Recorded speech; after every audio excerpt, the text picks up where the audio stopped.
Since it's after the hour of 10:30, I'm going to go ahead and gavel this in, and Senator Sanders can speak after me when he gets here. So I'll call the meeting to order. Good morning, colleagues, and welcome to this oversight hearing of the Congressional Budget Office. If what I said sounds strange to everyone, it should. No chair of the Senate Budget Committee has welcomed colleagues to an oversight hearing on CBO since 1982. I've been complaining about other committees not doing their oversight. I thought we probably ought to do ours as well.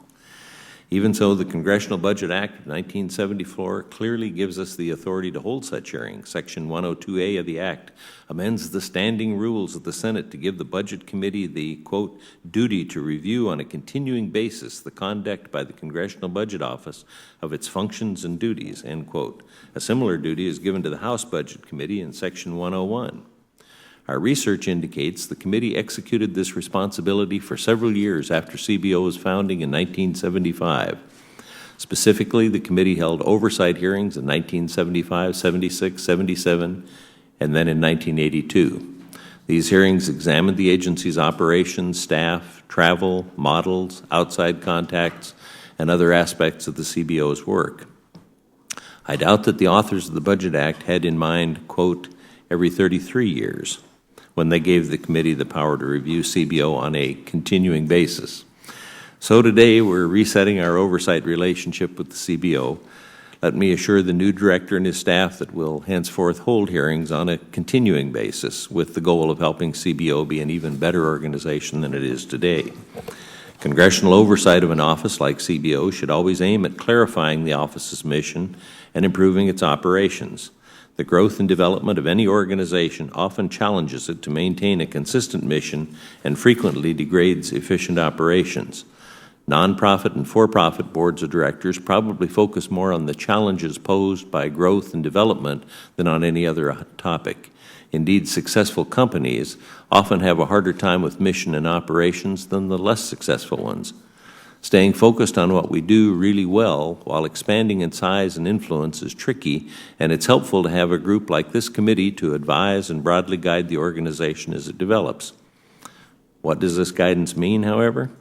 Guidance means helping CBO stay focused on its core mission, suggesting and overseeing the implementation of basic management processes in the office's execution of its primary duties. Let me briefly elaborate on each of these oversight elements. Each CBO director, from Alice Rivlin to you, Dr. Hall, conceives and executes changes to CBO in many important ways. We know from the early CBO oversight hearings that Dr. Rivlin spoke with the committee on CBO's mission, and subsequent directors have informally engaged committee members on that topic frequently. That said, it's crucial that CBO keep firmly in mind its mission. The Budget Act clearly lays out that mission in Section 202, where you can read, quote, it shall be the primary duty and function of the office to provide to the committees on the budget of both houses information which will assist such committees in the discharge of all matters within their jurisdictions, end quote. Throughout this important section, that refers as well to the other House and Senate committees. You often read about CBO's role in assisting and supporting the committees and members in the execution of their duties, and it's always helpful to remember that CBO exists solely for this purpose. Second, the Budget Committee's oversight duties clearly extend to assuring the rest of Congress that this vital organization is operating with excellent management practices in place. There is no partisan divide when it comes to ensuring that CBO be the best analytical organization possible in Washington. Thus, the committee should be focused on such fundamental management policies as the existence and growth of its disclosure and transparency, the role of its advisory panels, the implementation of its conflict of interest policy, its personnel retention and succession planning policies, and the office's continuity of operation practice. The committee does not create these policies and practices, but it's our duty to make sure they exist, are robust, and effectively implemented. The committee also is interested in helping the office resolve barriers that others might create to its effectiveness, as well as challenges that any broad new legislation would present. As well, the committee should take an interest and provide guidance to the CBO as its duties change and evolve. The budget resolution Congress recently adopted has several new requirements for CBO, and I was pleased how well we worked with you and your team, Dr. Hall, in conceiving and drafting those provisions. I look forward to continuing our conversations with you about how best to carry out these new responsibilities. Finally, the committee's basic duty is to provide appropriate oversight of the operations of CBO. I think CBO management and the committee could develop a set of metrics and reports that would allow the committee to be assured that the resources are utilized effectively, that CBO has the tools it needs to do the work at a high level of effectiveness, and that appropriate investments are made in CBO personnel. I look forward to working with CBO management in the development of these metrics and reports. I believe I speak for all of my colleagues when I say that we want a great Congressional Budget Office. We want its focus to be sharpened and its effectiveness increased. Pursuing these goals for an organization that already owns a high reputation should assure everyone who cherishes CBO that this committee has its best interests in mind, and that going forward, CBO builds on its solid foundation from its first 40 years with oversight from the Senate Budget Committee.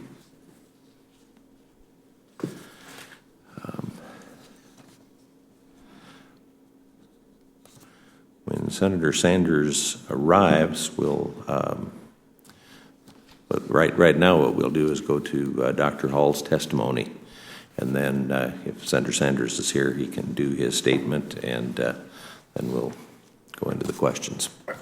So, our witness today is Dr. Keith Hall, the recently appointed Director of the Congressional Budget Office. It's my understanding that this is Dr. Hall's first testimony given as CBO Director. On behalf of my colleagues in the Senate, let me welcome you to a place at the table that will soon become all too familiar. Prior to his appointment as CBO Director on April 1st, Dr. Hall served as the Chief Economist and Director of the Office of Economics at the U.S. International Trade Commission. Hall has over 20 years of federal service with the Department of the Treasury, the International Trade Commission, the Department of Commerce, the Executive Office of the President, and the Bureau of Labor Statistics. In 2007, President George W. Bush nominated Dr. Hall to be the 13th Commissioner of the Bureau of Labor Statistics. Before becoming Bureau of Labor Statistics Commissioner, he served as the Chief Economist for the White House Council of Economic Advisors, where he analyzed a broad range of fiscal, regulatory, and macroeconomic policies and directed a team that monitored the state of the economy and developed economic forecasts. Dr. Hall has held numerous academic posts. He received his Bachelor of Arts degree in economics from the University of Virginia and his master's and PhD in economics from Purdue University. For the information of colleagues, Dr. Hall will take 7 minutes for his opening statement, and then, since Senator Sanders is here, even after that introduction, we'll go ahead with Senator Sanders' statement.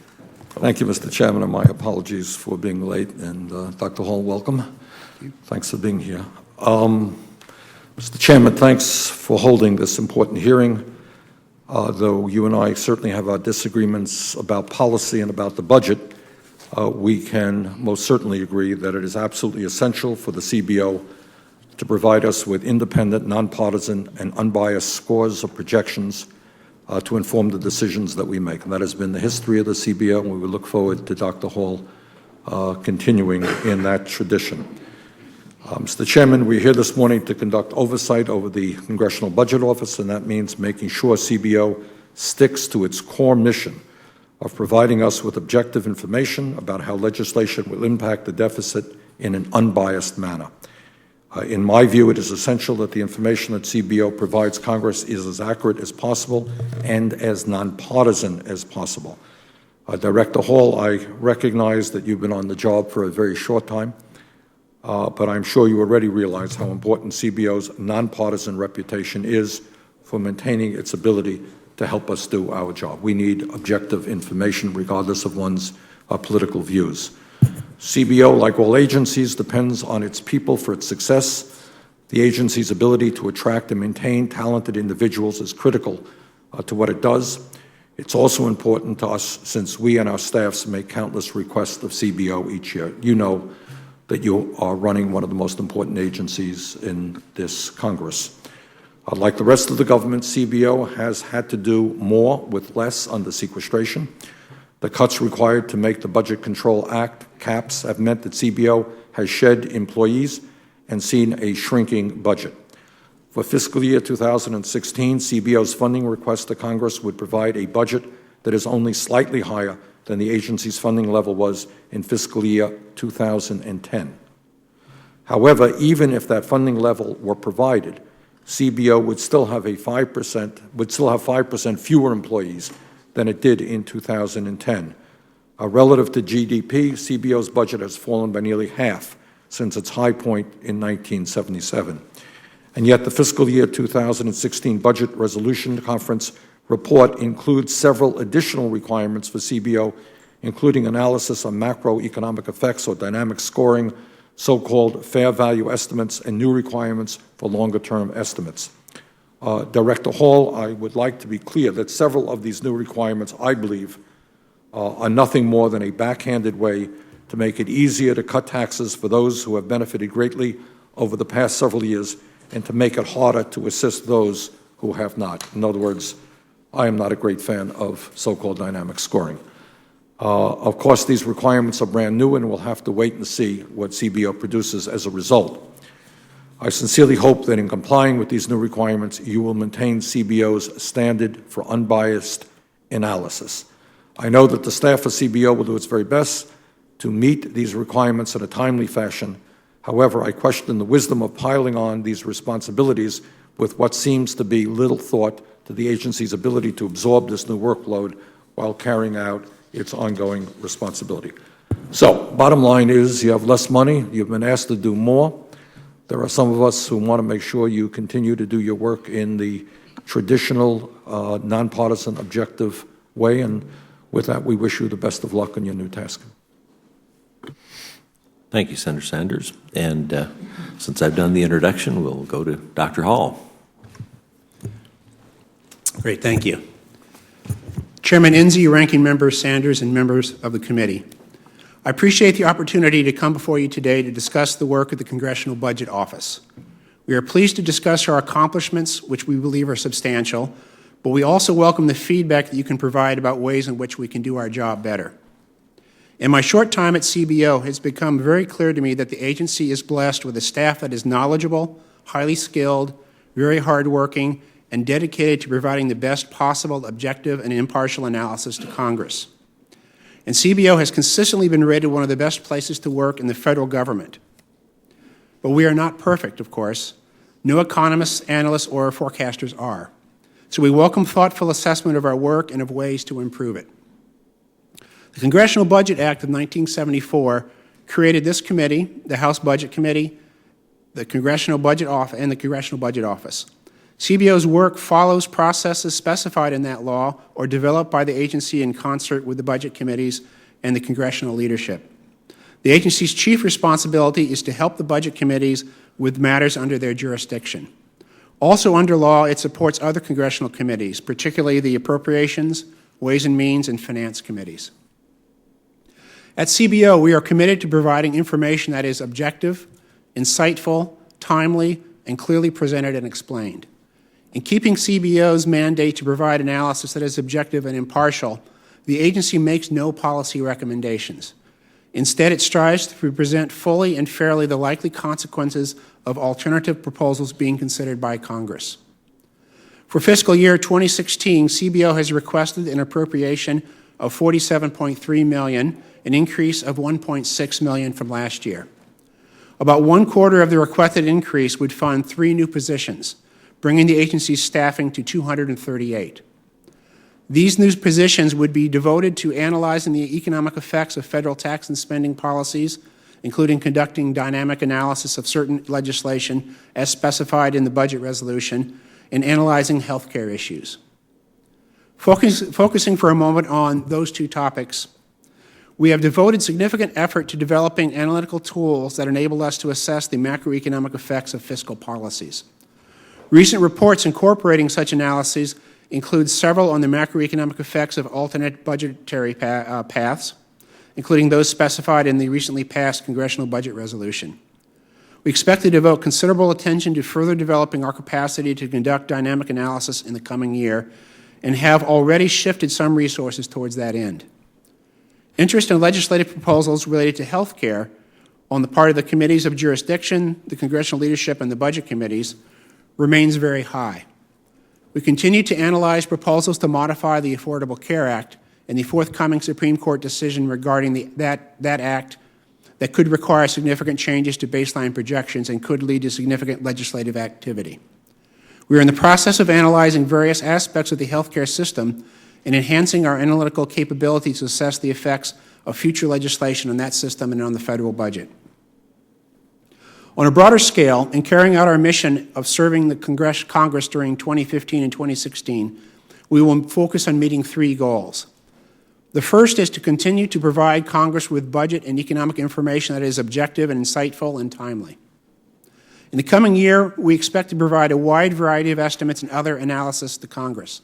They include about 20 reports representing an assessment of budgetary developments during the current fiscal year, the outlook for budget and the economy, analysis of the President's budget, long-term budget projections, and options for reducing budget deficit.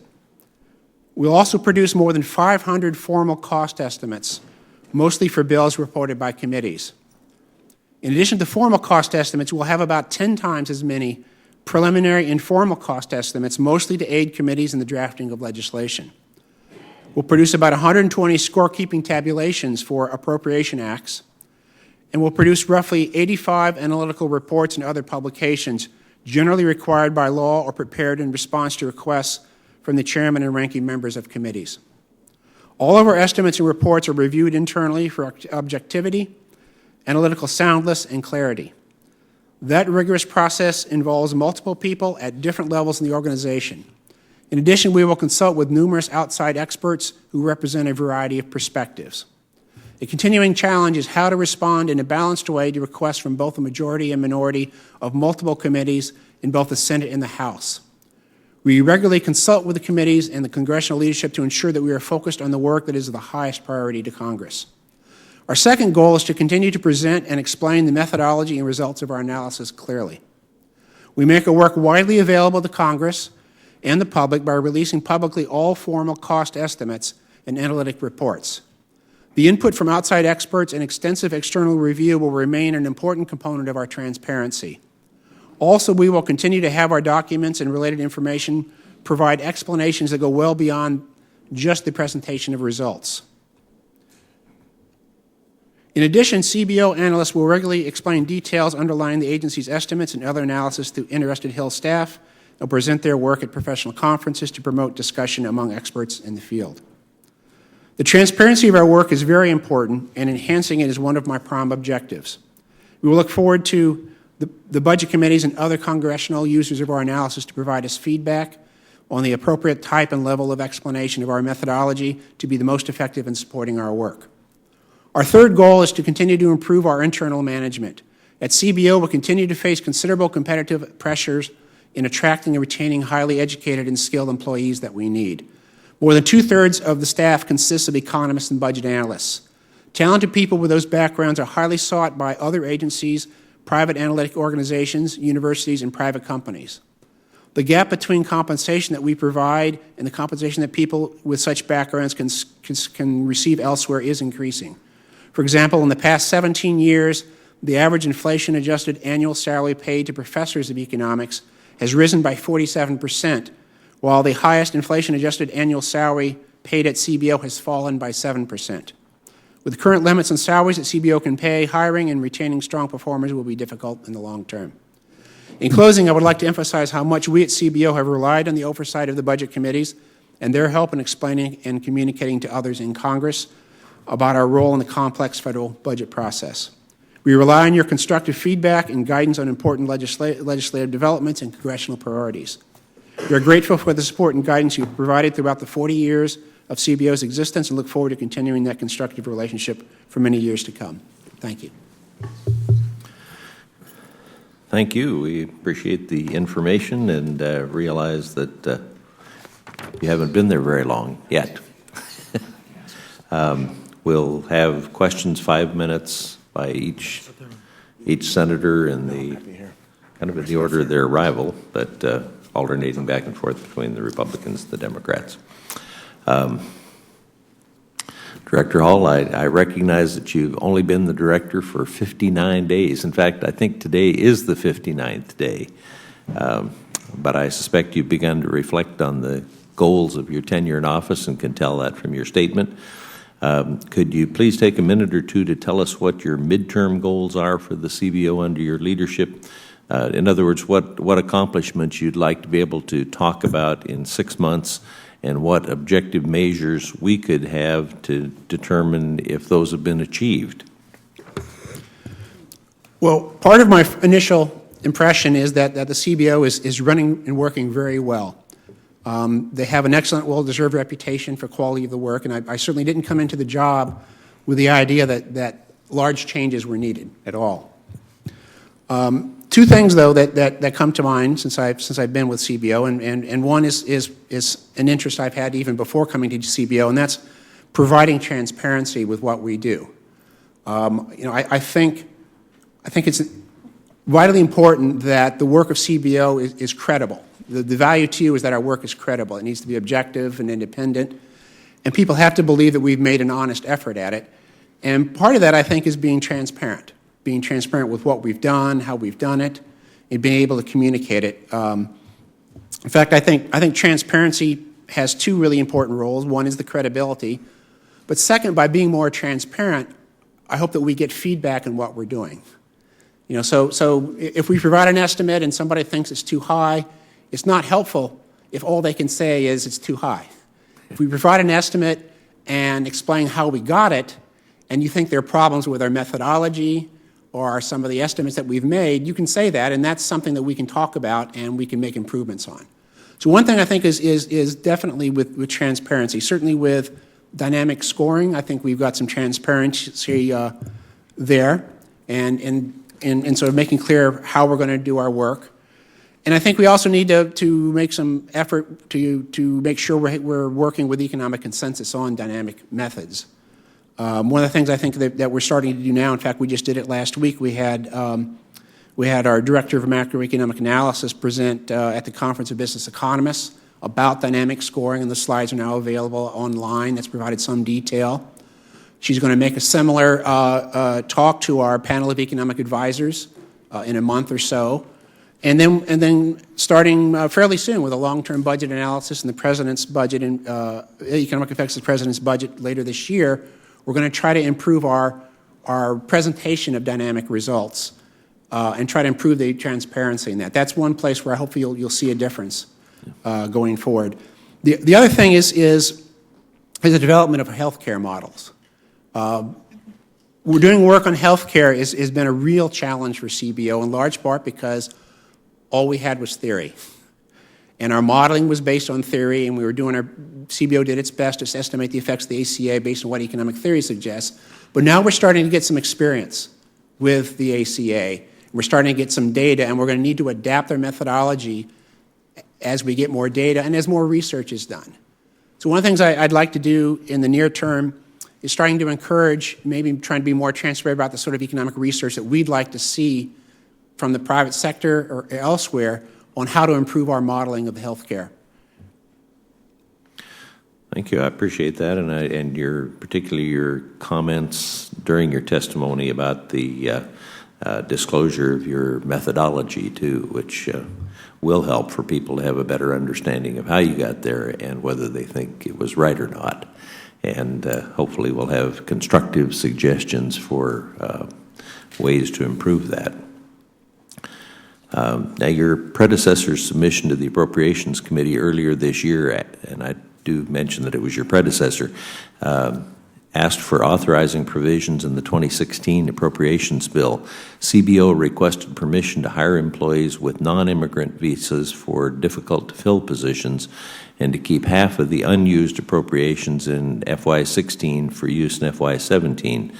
It's my understanding the House Committee on Appropriations, which reported its legislative branch appropriations last week, did not include these requested authorization changes.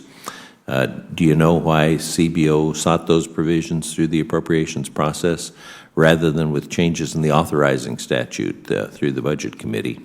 And is there a list of administrative provisions that have been adopted in the appropriations bill that affect how the agency conducts, share with the Senate and the House Budget Committees?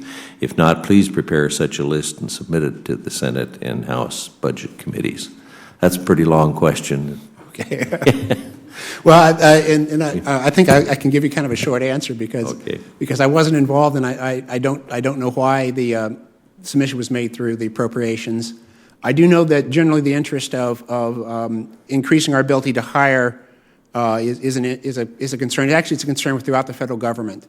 So that some skilled positions like economics and finance and some of those high areas, it's very hard to hire them. And it's very hard to pay those salaries. So I think there was some interest in expanding our capability to hire some non-citizens. And the other stuff, I think, well, I'll be happy to follow up. I don't know a lot about it at this point. And it would be helpful to maybe have some comparisons. You mentioned professors went up by 47%, and but 47% of what? So it'd be helpful to see what some of the dollar numbers are as well. And my time has expired as Senator Kane.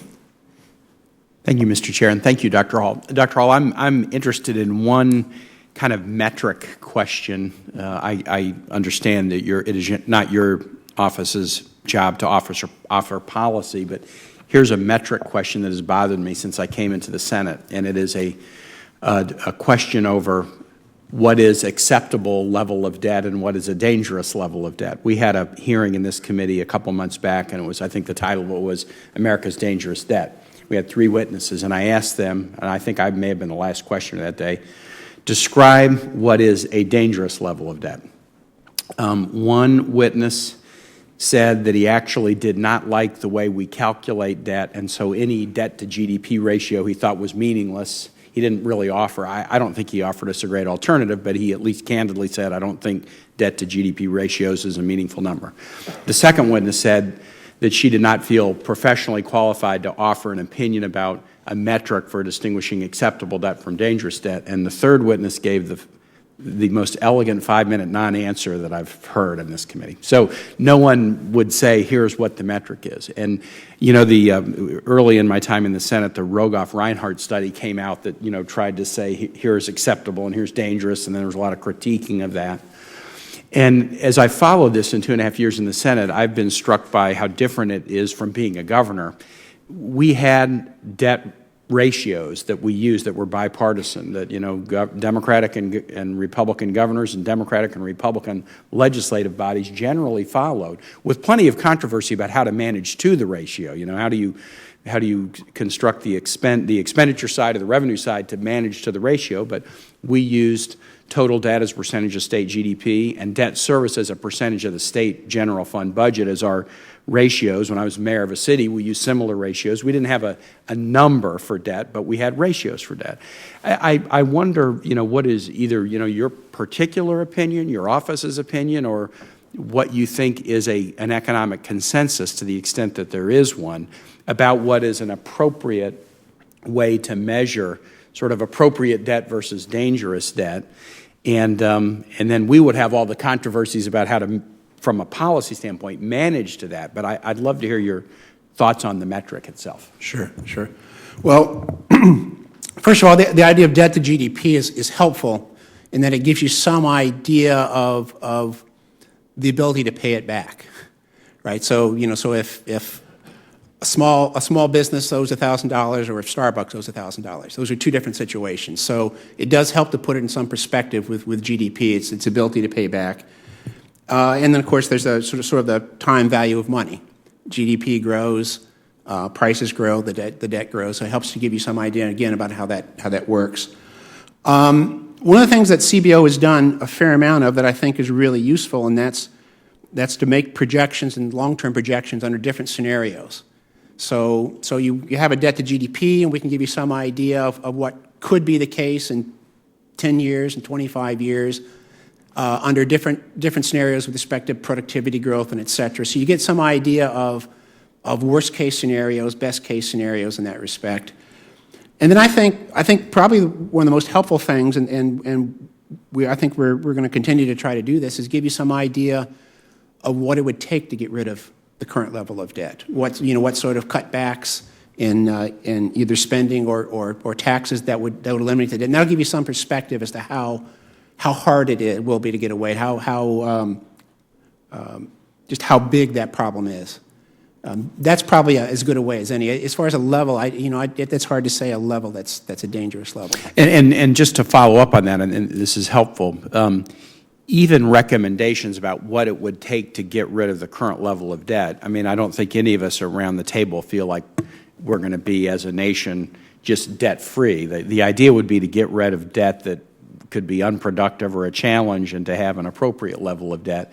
But I just wonder whether you think in the province of the office is some advising of us about what are appropriate versus dangerous levels. Again, we have to manage the policy. We have to grapple with the policy choices about how to get to the metric. But is that something that you think is in the province of your office, or is that more of just a hotly contested, economic theory that you guys will be agnostic on? No, actually, I think it's something that we can look at and think about, ways of sort of giving you a perspective on just how big a debt is, how much trouble you can be in with it. I think that is a difficult thing because there's so much uncertainty, and providing these sort of point estimates where there's lots of uncertainty, when you know that under some scenarios that debt could be much worse than it looks. I think that it would be helpful for us to think about that. We can probably do some little work. Great. Thank you very much. Thanks, Mr. Chairman. Right. Senator Perdue. Thank you, Mr. Chairman. And Dr. Hall, I'm a fan. I've watched your work at the Council of Economic Advisors. I welcome you to your new role, and thank you for being willing to step up and help us. This is a great conversation. I want to follow up on Senator Kane's direction. Obviously, we've just gone through a budget cycle. I don't think anybody on this committee is really ecstatic about the process. Our chairman and ranking member did a great job with a budget. But the long-term thing that really concerns me is our ability to address this debt. And I want to follow up on Senator Kane. I think he's headed in the right direction. And I want to commend him on the nonpartisan approach I think a lot of people are taking in this committee with regard to the question. I think you didn't mention interest rate models, and obviously the uncertainty around interest rates have a large impact on what happens with how we manage the debt. But I'm really interested how you can help us look at the alternatives we have to address the debt issue. Like Senator King says, we'll deal with the policy issues, but one of those is particularly of interest to several of us in here, and I know I've heard Senator Whitehouse talk about this and a few others on the other side, and that is redundant agencies that are actually totally duplicative of other agencies. The GAO comes out with a report. They quantify some, they don't quantify others, and I know that they can't really estimate savings without some help from the CBO or some reports from the CBO. Can you address how you're looking at maybe interfacing with some of these other agencies in terms of helping us answer some of the questions we're dealing with, specifically with regard to the debt? So you're talking about looking at sort of what they're saying about the debt? And what would be the potential models around reduction or elimination of some of these, or changes, really, in mandates around some of these duplicative agencies that the GAO estimates or identifies every year? Right. Yeah. I mean, well, certainly the sort of thing that we can do is look at the possible effects of doing some of that work, the effect on the budget of eliminating some of this overlap and et cetera. That's the sort of thing that's I think is sort of in our wheelhouse. So we get an idea perhaps of some specific ideas on that we could do some work on that. So let's go to dynamic scoring then. What are the risks? I mean, I know this is one of several measures that you would use in evaluating any change. Talk to us about how we should be thinking about that relative to looking at ways to reduce the debt, with regard specifically about growing the economy and doing some things on the public side or private side that would help generate growth in the economy. Well, sure. Certainly, that's one of the things about the macroeconomic work that we've been doing is sort of looking at the possible macroeconomic effects of some policy spending or taxation. It's the sort of thing where it's very difficult to make these estimates. There's a lot of uncertainty, but there actually is pretty good consensus on some of these issues that there is some macroeconomic effect, there is some growth effects going forward. And it's certainly true if you're looking at a federal debt or federal budget deficit. There's sort of three things that are important there, right? It's spending, it's revenues, but it's also economic growth.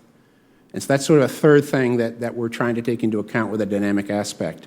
It's just a difficult thing to do for policies, but it's certainly an important thing.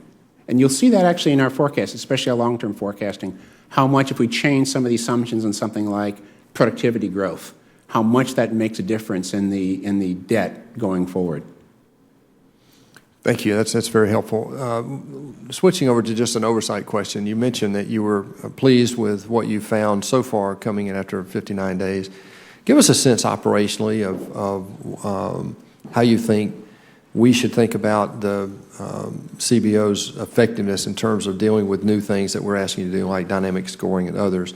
Right. Given the organization, the people you have, the challenges you have of retention, and the things that you've already mentioned, but going forward as we look at dealing with this debt over the next few years, what do we need to be thinking about relative to CBO's resources, capabilities, and what we're asking you to do? Do we need to look at priorities? Are we asking too many things and that sort of thing? Okay.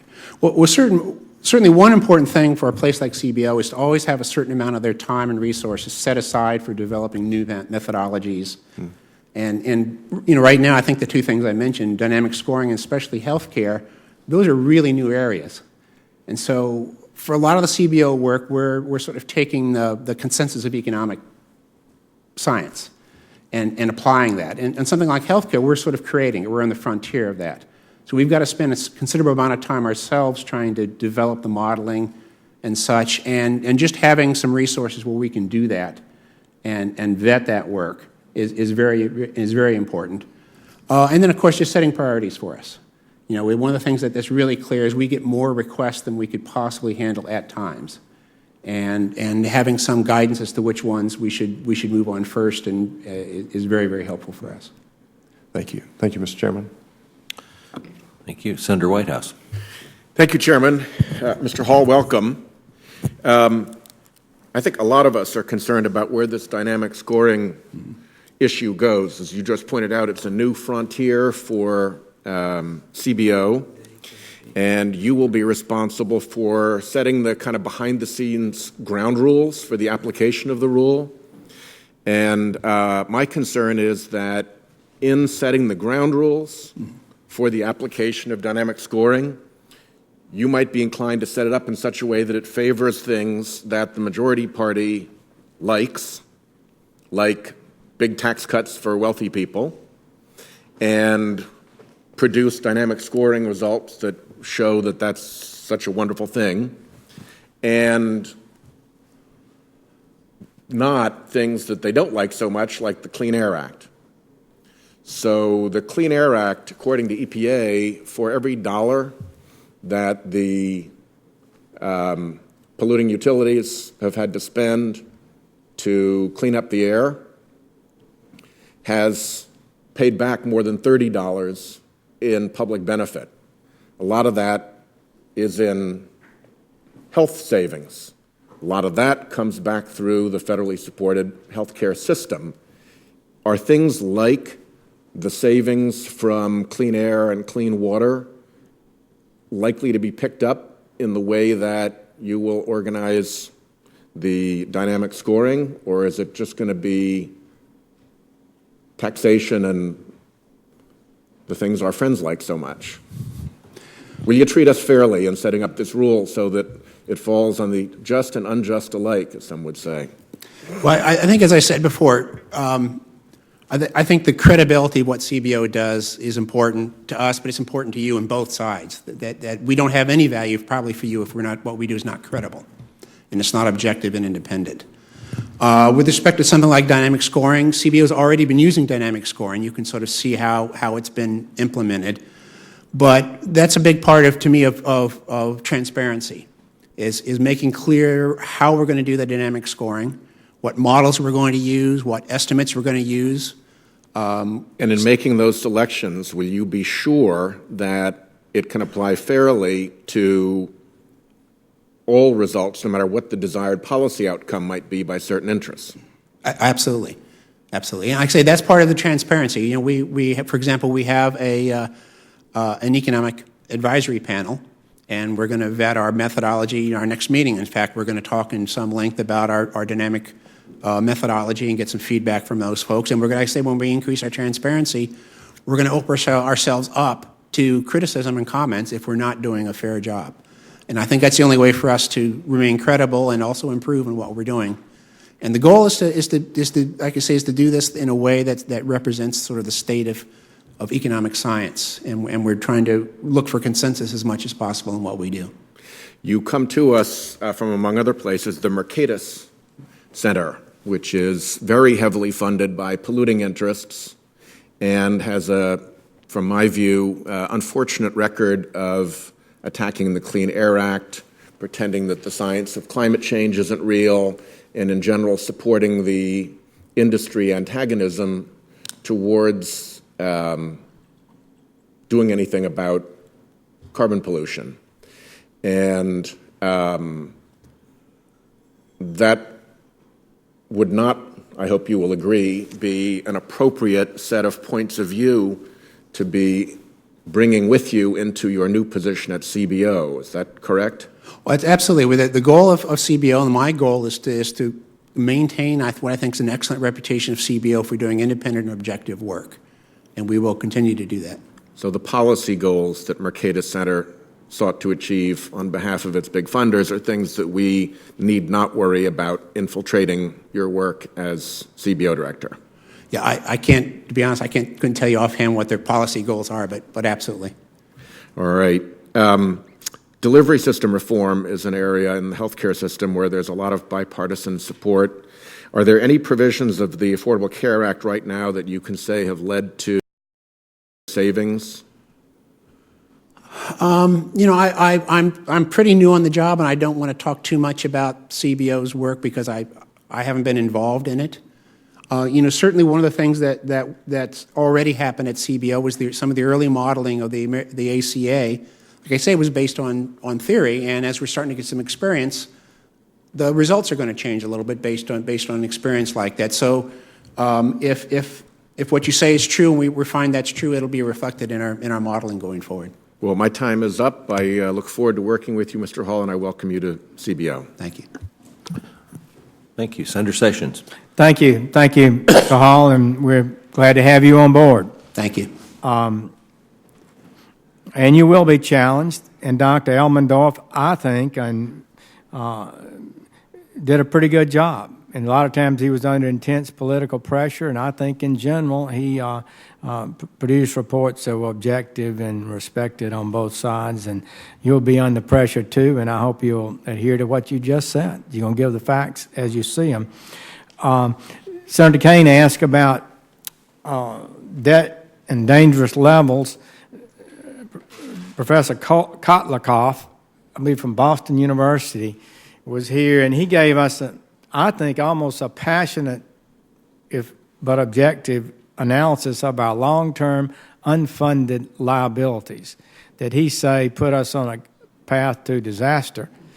And he indicated that perhaps a better way to judge our financial condition rather than whether we have a budget that balances or not is whether we are adding to or reducing our long-term unfunded liabilities. Do you think that would be a valuable way, one valuable way to analyze the debt course of America? Well, yeah. Well, certainly that's what CBO I think is already doing for you with some of the long-term forecasts and talking about some of the things that will impact those long-term budgets going forward. Now, Dr.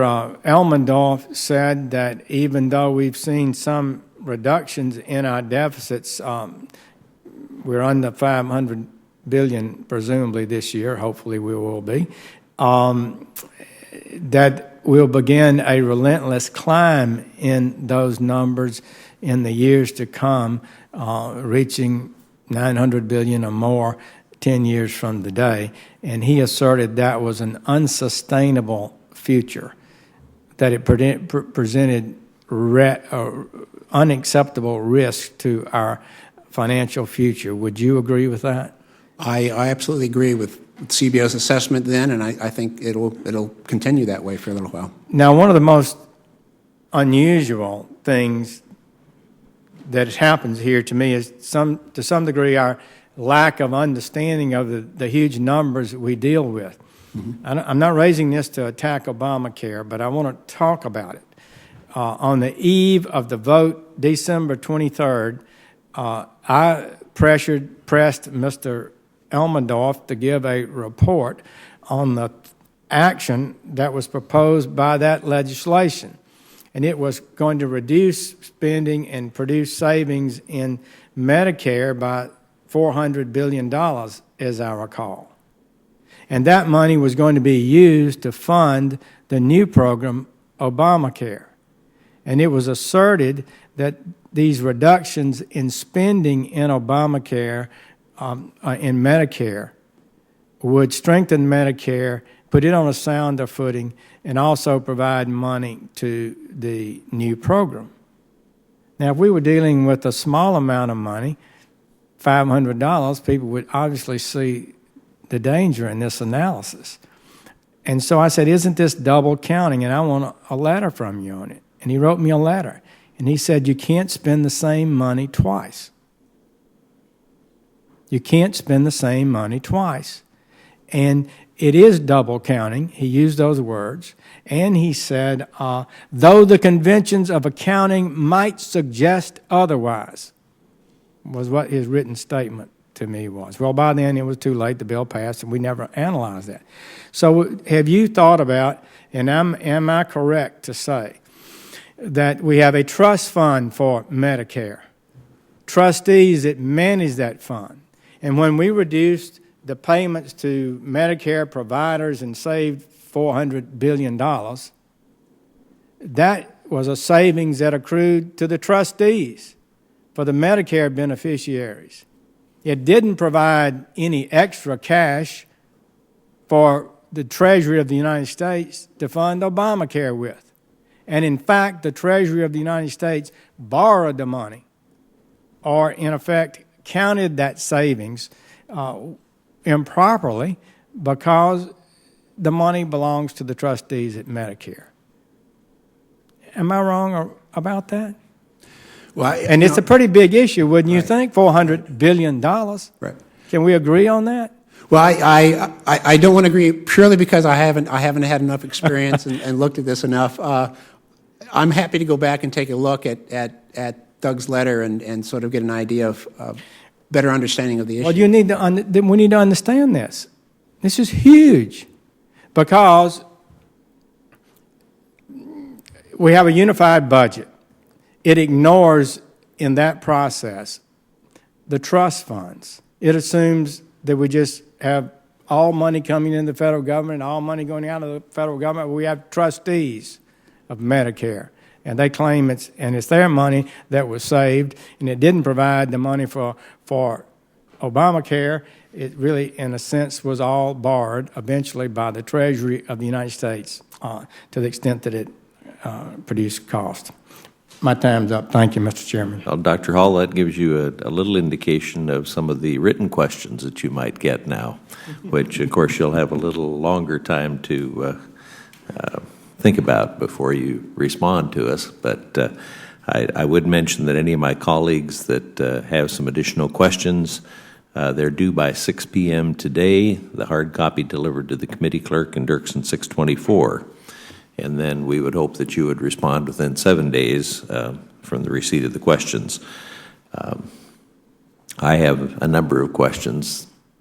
Most of them have to do with numbers, and I've learned a long time ago in the Senate that if you ask the number of questions, at least the people in the audience fall asleep, even though you and I might be intensely interested in the details of those. So you can probably expect some more detailed questions that we'd be interested in.